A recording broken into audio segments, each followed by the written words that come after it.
Big boss Marathi season 5च्या या आठवड्यामध्ये total 5 contestant 5 सदस्य नॉमिनेटेड आहेत आणि आज पर लेटेस्ट वोटिंग ट्रेंड सर्वात जास्त वोट सूरजला मिळालेले होते आणि सर्वात कमी वोट अरबाजला मिळालेले होते। पण फायनल वोटिंग ट्रेंड मध्ये यात बदल झालेला आहे। म्हणजेच लेटेस्ट वोटिंग ट्रेंड मध्ये अरबाज आणि निखिलला सर्वात कमी वोट होते, म्हणजे हे दोघे पण बॉटम मध्ये होते। पण आता यांची जी पोझिशन आहे ती चेंज झाली आहे फायनल वोटिंग ट्रेंड्स मध्ये। फायनल वोटिंग ट्रेंड्स मध्ये खूप बदल पाहायला मिळाला आहे आणि याचबद्दल मी तुम्हाला संपूर्ण माहिती देणार आहे या व्हिडिओमध्ये, तर व्हिडिओ शेवटपर्यंत नक्की बघा।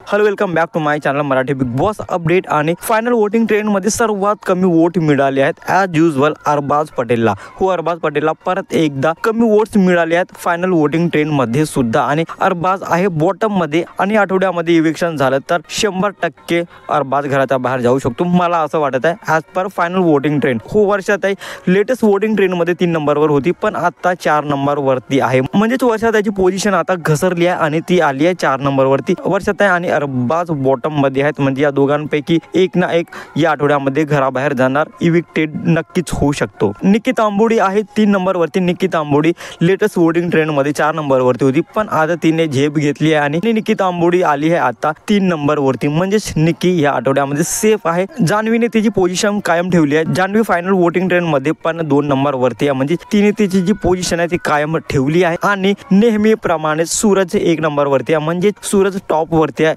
ॲज कम्पेअर टू बाकी नॉमिनेटेड कंटेस्टंट। सूरजला सर्वात जास्त वोट मिळालेले आहेत, तर फायनल वोटिंग ट्रेंड मध्ये सर्वात जास्त वोट परत एकदा सूरजला आहेत आणि सर्वात कमी वोट अरबाज पटेलला आहेत। म्हणजेच या आठवड्यामध्ये जर इव्हिक्शन झालं तर डेफिनेटली अरबाज पटेल घराबाहेर जाणार, पण या आठवड्याचा कॅप्टन पण अरबाज पटेल झाला आहे। तर मग आता बिग बॉस नक्की काय डिसिजन घेणार आहे हे तर सध्या कळालेलं नाहीये, पण फायनल वोटिंग ट्रेंड मध्ये परत एकदा अरबाजला कमी वोट मिळाले आहेत आणि तो या आठवड्यामध्ये घराबाहेर जाऊ शकतो, म्हणजेच इव्हिक्ट होऊ शकतो। तुम्हाला काय वाटतं, तुमचं काय मत आहे? या 5 कंटेस्टंट मधून कोणत्या सदस्याला घराबाहेर जायला पाहिजे कमेंट मध्ये नक्की सांगा। आणि अशाच इंटरेस्टिंग व्हिडिओसाठी भावाच्या चॅनलला सबस्क्राईब करा, शेअर करा। Thank you so much.